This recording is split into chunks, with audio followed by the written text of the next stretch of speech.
Bueno, hermanos, el Señor nos ha llamado a formar parte de su cuerpo, y el Señor tiene solo un cuerpo, que es la iglesia. Ese cuerpo está formado por todas aquellas personas que se han arrepentido y han creído en Cristo como Salvador de sus vidas, aquellos que han nacido de nuevo, aquellos que le han conocido. Dice la palabra que son parte de su cuerpo. No importa dónde se encuentre el miembro o ese miembro del cuerpo. Sucede que a veces en esta tierra estamos separados en diferentes congregaciones locales y a veces también en denominaciones. Pero Dios mira a aquellos que verdaderamente han nacido de nuevo. En la tierra muchas veces estamos divididos, pero no sucederá así en el cielo.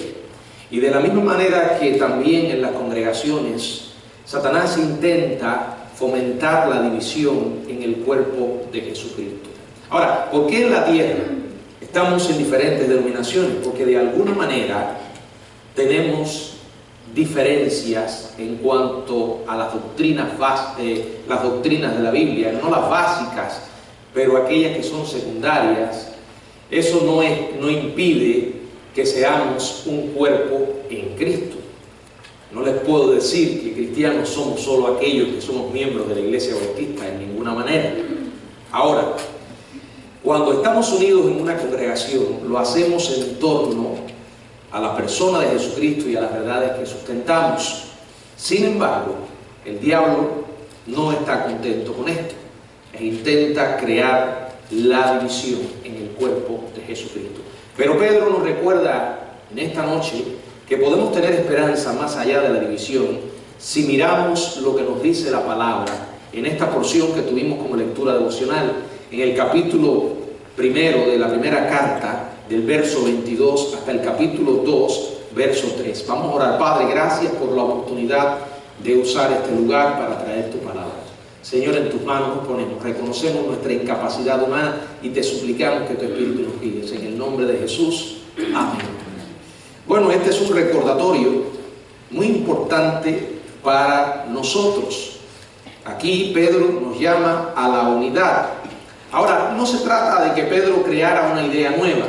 El Señor Jesucristo oró por la unidad de la iglesia. En el capítulo 17 del Evangelio de Juan, la palabra de Dios nos dice lo siguiente, en los versos del 20 al 23. Estas son palabras del Señor Jesucristo cuando dijo, Juan 17, orando allí por sus discípulos y también por nosotros, dice, mas no ruego solamente por esto, sino también por los que han de creer en mí por la palabra de ellos. ¿Por quién está orando? Por nosotros. Aquellos que creeríamos en Él por la palabra que ha sido transmitida a través de los discípulos y los discípulos y los discípulos hasta que ha llegado a nosotros y nos hemos convertido también en discípulos. Dice, para que todos sean uno, como tú, oh Padre, en mí y yo en ti, que también ellos sean uno en nosotros. Y hay un propósito con esta unidad, para que el mundo crea que ¿qué? Nos está diciendo que nuestra unidad como creyentes será un testimonio al mundo del poder del Evangelio, para que el mundo crea que tú me enviaste. La gloria que me diste yo les he dado para que sean uno, así como nosotros somos uno. Yo en ellos y tú en mí, para que sean perfectos en unidad. Vuelve a repetir, para que el mundo conozca que tú me enviaste y que los has amado a ellos como también a mí me has amado. Ahora, en un sentido físico tenemos que reconocer que todos los cristianos no estamos unidos. Hay separaciones, porque hay diferencias. No son con relación a las doctrinas básicas de nuestra fe, porque cuando hay diferencia en cuanto a las doctrinas básicas de nuestra fe, ya no estamos hablando de evangélicos, ya no estamos hablando de cristianos bíblicos. Ahora, porque el Señor oró por la unidad de la iglesia, no significa que aquí en la tierra podemos tirar a un lado su palabra y decir, bueno, vamos a unirnos todos a pesar de las diferencias. No es así. Acuérdense que al que le toca el juicio al final es al Señor, y Él nos juzgará conforme a su palabra. Mi preocupación es conocer la Biblia lo más posible y obedecerla.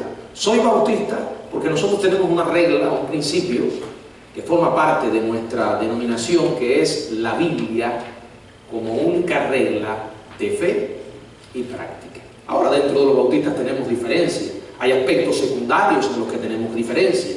Sin embargo, a veces esos aspectos el diablo sabe cómo usarlos para crear divisiones. Y también está la cuestión de que puede levantar un falso profeta, un falso mensajero, y crear conflicto en congregaciones locales. La Biblia es clara al respecto. En la carta de Santiago, él advierte que donde hay contiendas y divisiones, no está precisamente Dios. Dice la palabra en el verso 16 del capítulo 3, porque donde hay celos y contención, allí hay perturbación y toda obra perversa.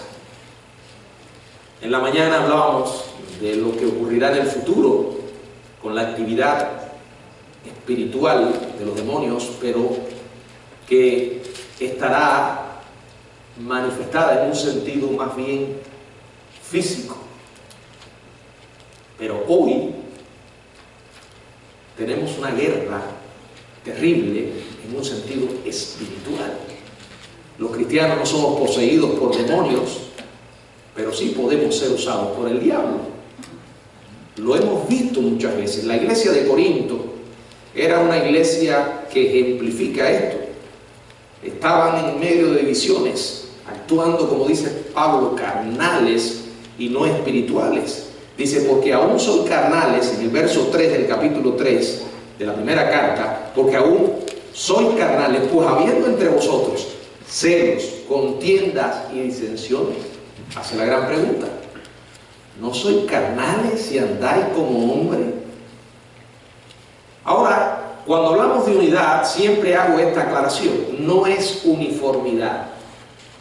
No es que todos tengamos que parecernos. Tampoco significa que tenemos que pensar exactamente igual en todos los aspectos. El cuerpo está compuesto de partes diferentes. Aquí el Señor no oró en Juan 17 por la uniformidad. Él es una oración por la unidad. Tampoco oró por la unanimidad.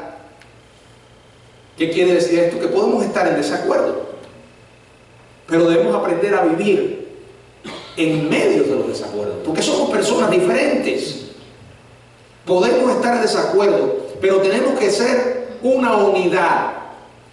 Nuestros ojos en la misma meta, nuestros corazones en el mismo lugar y nuestro compromiso al mismo nivel.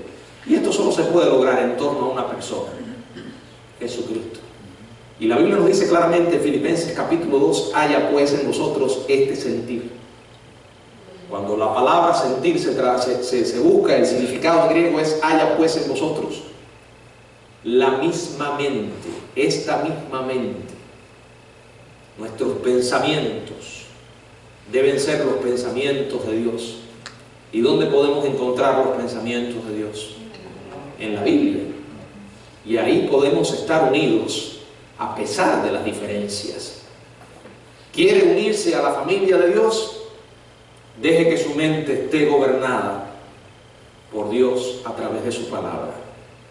La Biblia nos dice que debemos vivir como un cuerpo en Cristo, unidos, a pesar de las diferencias. Por eso Pedro, escribiendo a personas heridas, esparcidos, lejos de su hogar, ya lo vimos en el sermón anterior, como la palabra lo menciona, en la primera carta, en el capítulo 1, verso 1, a los expatriados de la dispersión. Estaban atribulados, vivían en situaciones extremas, según el verso 6, eran probados por varias tribulaciones, allí en el mismo verso 6 y verso 7. Ser cristiano era difícil. Muchos vivían huyendo para salvar sus vidas. Imagínense a un enloquecido Nerón en el poder, en el trono de Roma. Eran tiempos peligrosos para ser cristiano, muy diferente a nuestros tiempos, donde todo el mundo dice hoy que es cristiano. ¿Por qué? Porque es muy fácil ser cristiano. No se paga un precio tan alto como pagaron nuestros hermanos en el pasado por vivir su fe. Tal era la presión que fueron tentados a conformarse, a comprometerse, a rendirse por completo. Sin embargo, ellos persistieron, ellos permanecieron. Por eso la palabra dice en el verso 22, donde tuvimos la lectura devocional, empezando por el verso 22, habiendo purificado vuestras almas por la obediencia a la verdad. Aquí se está describiendo lo que se produce en nosotros cuando conocemos a Jesucristo como nuestro Salvador. Usted y yo nacemos de nuevo a través de la acción de Dios por medio de su palabra. Y esa palabra nos va limpiando. Fíjense, aquí habla de una experiencia pasada. Habiendo purificado vuestras almas, y dice, por la obediencia a la palabra, mediante el Espíritu, para el amor fraternal no fingido, amados unos a otros entrañablemente, de corazón puro. Aquí hay tres cosas que nos ayudan a apoyarnos mutuamente, porque esa es la clave de la vida en la iglesia. Es una senda de dos vías. No es un lugar donde uno viene a recibir exclusivamente. Recibimos y damos. Es más, debemos estar dispuestos a dar aún sin recibir. Y aquí menciona varias cosas. Primero, obediencia a la verdad. ¿Cuál es la verdad? La palabra. Segundo, pureza de alma. Purificado vuestras almas. Y tercero, falta de hipocresía, o sea, transparencia. Cuando hay obediencia a la verdad, habrá santidad, habrá pureza, porque tú consideras que esa verdad es de Dios, y el Dios que la ha enviado a nosotros es un Dios que es santo. Entonces, cuando tú obedeces a la palabra, sabes que Él es testigo de todas tus acciones y tú comienzas a tomar decisiones para andar en obediencia y llegas a entender que el fingir o el aparentar no tiene sentido delante de Dios, porque Él siempre lo sabe todo. Como dice la palabra, amor fraternal no fingido, no falso, no hipócrita. Y dice allí, amados unos a otros entrañablemente, y vuelve a repetir, de corazón puro. Es un mandato que fomenta la unidad, junto a lo que continúa diciendo, que yo he llamado recordatorios útiles, muy necesarios, que nos ayudan a conservar la unidad. Número uno, recordar que todos somos hijos del mismo Padre. Dice la palabra en el verso 23, siendo renacidos, nuevo nacimiento, no de simiente corruptible, sino de incorruptible. Y aquí explica cuál es esa simiente incorruptible. La palabra de Dios que vive y permanece para siempre. Todos llegamos a la familia de Dios de la misma forma. Dios nos mandó su palabra, nosotros las escuchamos y la creímos. Dios nos adoptó, nos hizo miembros de su familia. Ahora somos hijos de Dios. No todos los seres humanos somos hijos de Dios. Hijos de Dios solo son aquellos que han recibido a Jesucristo. Dice la palabra, y habiendo creído en Él, o sea, Él nos hizo miembros de su familia, de su cuerpo. No tiene sentido que yo le diga a un inconverso, somos hermanos. Hermanos. Ay, fulano es un hijo de Dios igual. No. Eso no es lo que dice la Biblia. Para ser hijo de Dios, para ser parte de su familia, tenemos que haber nacido de nuevo. En el Evangelio de Juan, en el capítulo 1, verso 12, dice, más a todos los que, ¿qué? ¿A quién? A Cristo, todos los que le recibieron, a los que creen en su nombre, les dio potestad de ser hechos hijos de Dios. Si una persona no ha recibido a Cristo, no ha creído en su nombre, esa persona no es hijo de Dios. Ah, pero Dios la creó. Sí, es criatura de Dios, creación de Dios. Pero eso no lo hace parte de su familia. Pero los que hemos nacido de nuevo, sí somos parte de la familia de Dios. Todos tenemos un mismo Padre. Y ese Padre lo hemos recibido a través de Jesucristo. No importa cuál sea nuestro trasfondo, el nivel de educación, nuestras relaciones sociales, nuestro trabajo, cuánto dinero tengamos o no, todas esas cosas son irrelevantes. Todos hemos renacido, todos somos hijos del mismo Padre. Esa es la primera razón que nos da Pedro y nos recuerda. Si tú no has nacido de nuevo, entonces no eres hijo de Dios. Ah, pero yo llevo asistiendo a la iglesia 20 años. No importa. Y hasta me bauticé. Muy bien. No importa que te hayas mojado. Y soy hasta líder de la iglesia. Tampoco cambia la realidad. Puede que tengas relación con los miembros de la iglesia, pero en un sentido espiritual. No eres parte del cuerpo de Cristo. Y esa diferencia se va a ver inmediatamente, un segundo después que te mueras. O inmediatamente cuando Cristo venga por su iglesia. Segundo, tomamos nuestra instrucción de la misma fuente. Dice la palabra, en el verso 23, allí al final, por la palabra de Dios, que vive y permanece para siempre. Porque toda carne es como hierba, y toda la gloria del hombre como la flor de la hierba.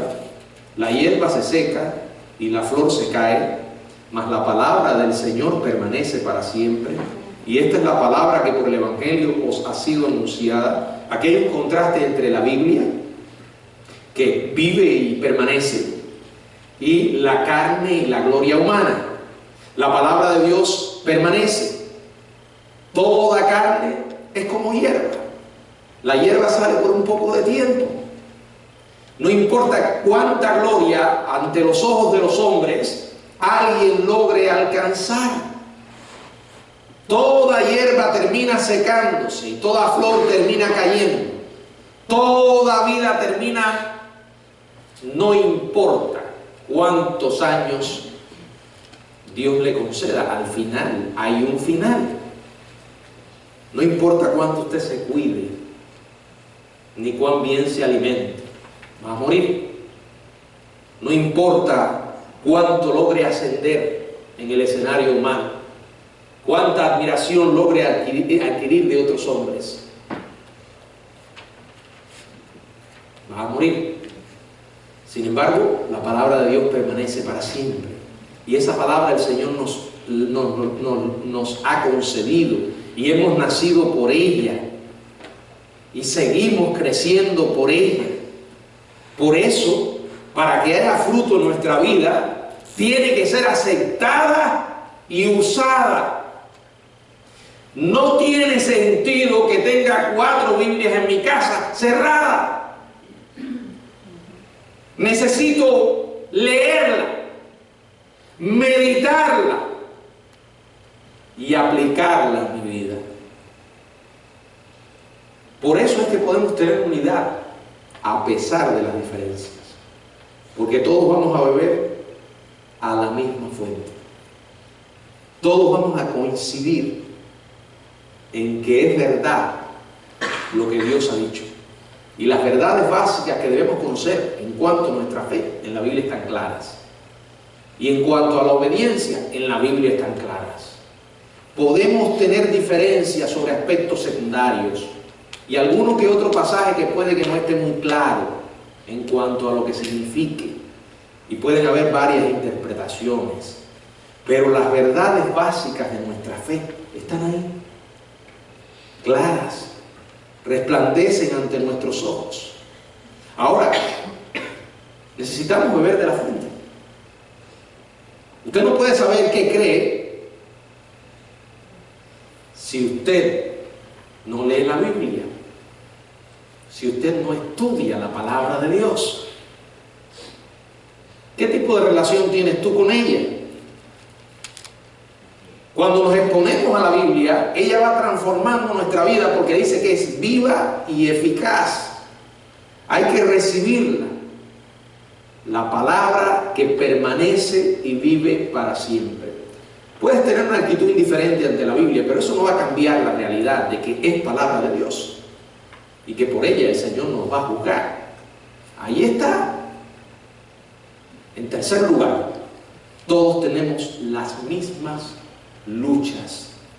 Dice el verso 1 del capítulo 2: desechando pues toda malicia, todo engaño, toda hipocresía, envidias y todas las detracciones. Vamos a examinar la lista, ¿no? Nos dice desechar. ¿Qué es desechar? Desechar. O sea, despojarnos, quitarnos, como un ropaje sucio, como algo que hiere y puede estorbar nuestra salud espiritual. Dice, toda malicia. ¿Qué es malicia? Maldad. Es un término general para maldad. Esa maldad que impera y gobierna en la mente de aquellas personas que no tienen a Dios. Ese sistema de pensamiento que es alimentado por el mismo diablo. Son los pecados que hieren y perjudican a los demás. Puede que la malicia llegue a nuestra mente, pero dice la palabra, deséchala. No la sigas alimentando. Tú sabes que Dios dice al respecto. Entonces, ¿para qué la alimentas? Deséchala. Observen, aquí hay un mandato a la voluntad. Es cierto, tenemos el poder de Dios, su palabra, Él está en nosotros, pero la decisión es nuestra. Tenemos que desecharla. El diablo va a intentar llenar tu mente de pensamientos malos, perversos. Deséchalos. Sigue diciendo, todo ¿qué? Todo engaño. La palabra griega indica engaño, trucos e hipocresía. El engaño tiene diferentes formas. En su forma más primitiva, esta palabra indicaba agarrar con una carnada. Saca de tu mente todos los planes ocultos. El engaño siempre saldrá a la luz. El hombre no puede, o sea, Dios no puede ser burlado. Todo lo que el hombre sembrare, eso segará. No podemos tomar la mentira como un estilo de vida, como una manera de desenvolvernos. Puede resolver ciertos problemas aparentemente. ¿Cuándo aprendemos a mentir? Desde muy temprano en la vida. Quizás cuando éramos más pequeños no habíamos aprendido a mentir, decíamos la verdad. Pero a medida que fuimos avanzando en este mundo peligroso, nos dimos cuenta que la mentira funcionaba en el plano humano, porque podía quitarnos de encima ciertos problemas. Y el diablo dice, funciona. Bueno, puede funcionar a corto plazo, porque a largo plazo es desastroso. El libro de Apocalipsis dice claramente que todos los mentirosos, y pone otros pecados, serán lanzados al lago de fuego y azufre. Así que aunque la sociedad tenga la mentira como una manera de vivir, nosotros tenemos que desecharla. Sigue hablando. Hipocresía, el vivir fingiendo lo que no somos. ¿Qué es hipocresía? Esconderse detrás de una máscara, aparentar ser otra persona. Esto es lo que sucede cuando tratamos de ser algo o alguien que no somos. Porque hemos dejado de pensar que nuestra relación con Dios es lo más importante y que a Él es a quien debemos agradarle. Alguien dijo una vez que la hipocresía es parte de la educación. No, es que la gente la ha hecho parte de la educación. Y las relaciones sociales muchas veces son parecidas a un baile de máscara. Y hay un problema con eso. Porque el andar tanto en hipocresía puede hacerte en un punto en que ni sabes quién eres. Dice la palabra, deséchala. Pero sigue diciendo, envidias. O sea, no solo es un resentimiento oculto por la ventaja de otros, sino el deseo de la misma ventaja para uno mismo. ¿Por qué vas a tener envidia de otros? Él tiene un mejor auto que yo, una mejor casa, ¿verdad? ¿Por qué? En otras palabras, alguien tiene algo que usted no tiene y usted anhela tenerlo. La palabra de Dios dice, deséchala. Hermanos, el que se mencione esto aquí es que es una posibilidad que tengamos que batallar con esto. Deja la envidia y sigue hablando, todas las detracciones. ¿Qué son las detracciones? Es hablar con malicia. Generalmente solemos hacer esto de una persona que no está presente para defenderse. A veces lo disfrazamos de un rumor. Yo escuché esto. O simplemente información. Esto es información. La detracción es el chisme difamador que destruye la confianza en el otro o arruina la reputación de otra persona. La verdad es que no calculamos el daño que podemos hacer con nuestras palabras. Porque cuando soltamos algo, ya después no se puede recoger. Pedro nos ordena, desechen estos 5 anticuados vestidos de vuestra vieja naturaleza. Nuestra vida sin Cristo está caracterizada por este tipo de conducta. Lo vemos en nosotros. Intentando una y otra vez resucitar esos viejos cadáveres. Miramos a las personas que nos rodean y andan en ello sin ningún tipo de preocupación. Porque viven de esa manera.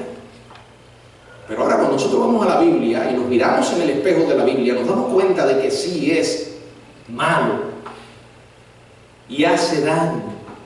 No solo es una ofensa contra el Dios Santo, sino quebranta nuestras relaciones humanas, las daña. Dice la palabra, desecha todo esto. Y hay además una cuarta idea que quiero compartirle. Todos nos enfocamos en los mismos objetivos.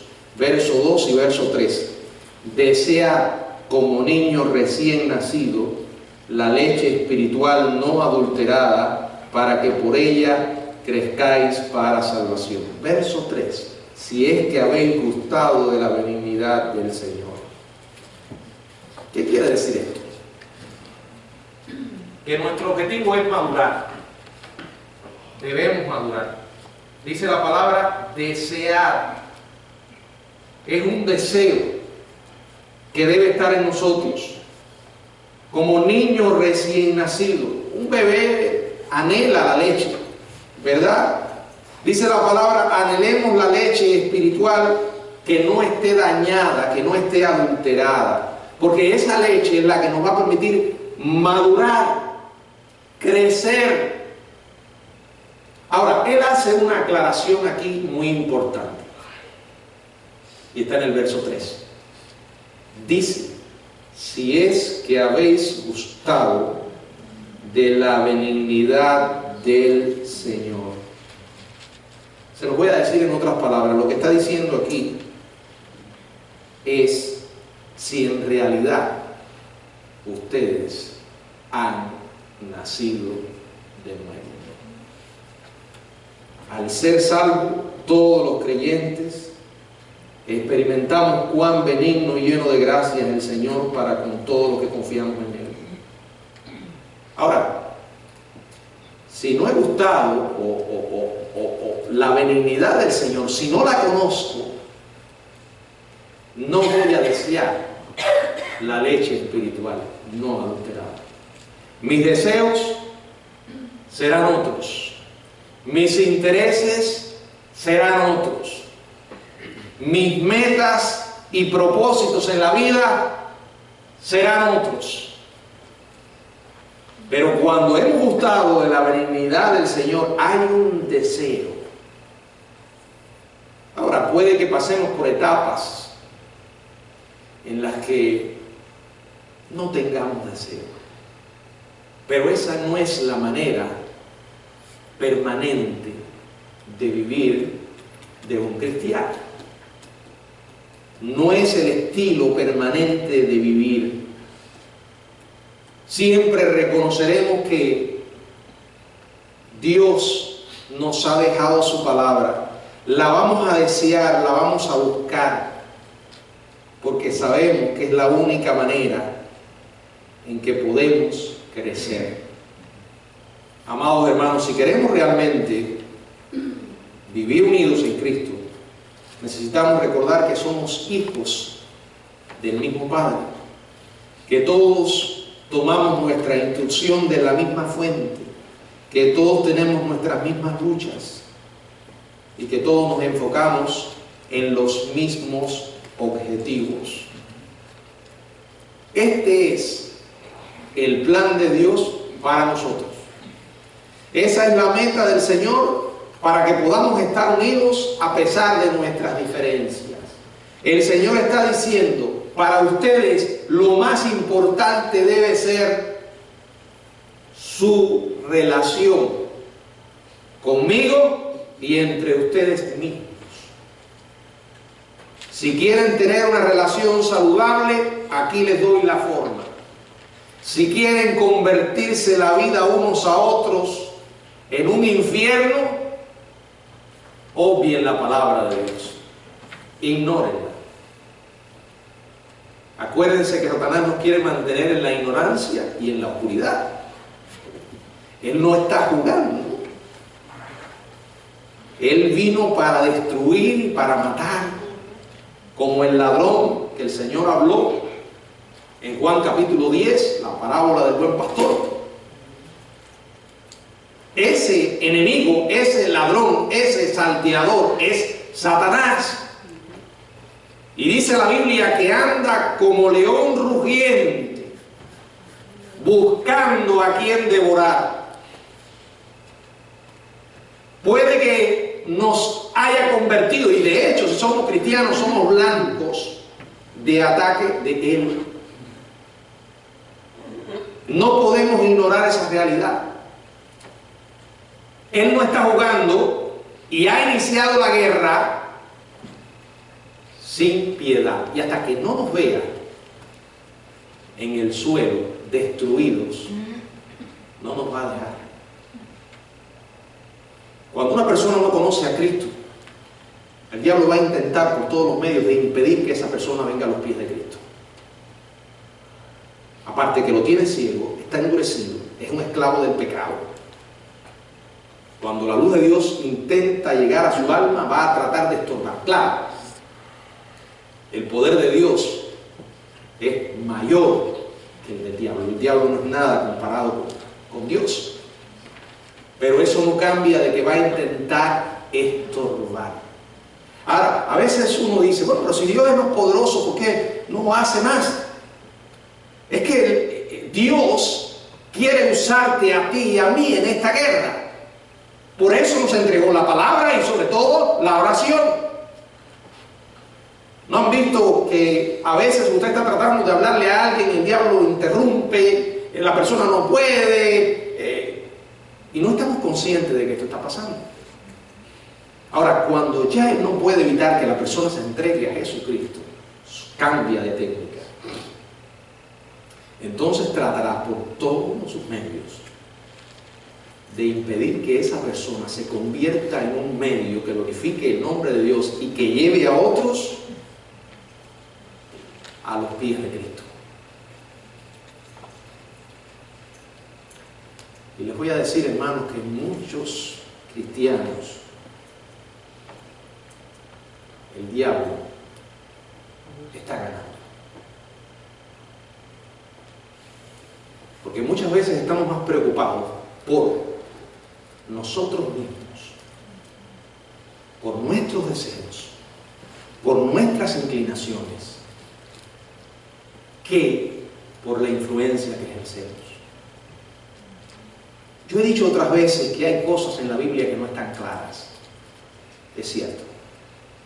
Y que en cuanto a ellas podemos tener la libertad de hacerlas o no hacerlas. No son necesariamente pecado. De esas cosas es las que Pablo dice, todo no es lícito, pero no todo conviene. No dice que sean pecado, pero tampoco incita su práctica. Algunos cristianos, impulsados por sus deseos carnales, quieren usar de su libertad, pero no les preocupa el efecto que eso puede tener en la vida de otras personas. No se ponen a considerar que tal vez el usar esa libertad puede convertirse en una piedra de tropiezo para que alguien conozca a Jesucristo, o para que un cristiano débil caiga. Pablo decía, si el comer carne le hace caer a mi hermano, yo no voy a comer carne jamás. Y ahí podríamos ubicar muchas cosas. Desde el cacareado privilegio que algunos dicen tener de poder beber. Pongo este ejemplo porque hoy en la mañana estábamos hablando de eso en casa. Y tristemente hay cristianos que una y otra vez repiten lo mismo. La Biblia no condena a beber. ¿No? La Biblia no condena a tomarse una cervecita. Por eso yo tengo las mías ahí en el refrigerador. Sin importar las implicaciones de mis acciones. Es cierto, la Biblia condena la borrachera. Pero yo hacía esta pregunta y se las hago a ustedes. ¿Cuándo una persona está borracho? Yo sé lo que van a decir. Cuando está cayendo, hablando disparate. Bueno, ese es alguien que está ya alcoholizado. Si la policía te detiene, ¿cuándo te va a poner una multa? ¿Qué cantidad de alcohol? No, y la persona está bajo la influencia del alcohol. ¿Y qué es estar bajo la influencia del alcohol?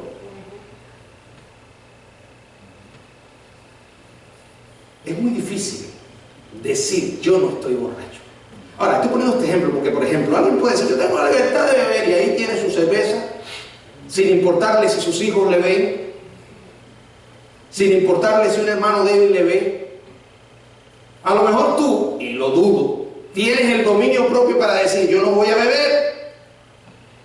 Pero ¿qué sabes tú si esa persona débil va a tener el dominio para controlarse? Podría seguir mencionando ejemplos. ¿Qué tiene de malo que yo me vista de esta manera? Esto no tiene nada de malo. La Biblia no dice si me tengo que poner una ropa de tal color o tal vestido. La Biblia lo que dice es con pudor y modestia, exactamente. Pero si tú vienes a la iglesia vestida de una manera indecente, te paras delante de un hermano, ¿qué crees que va a mirar?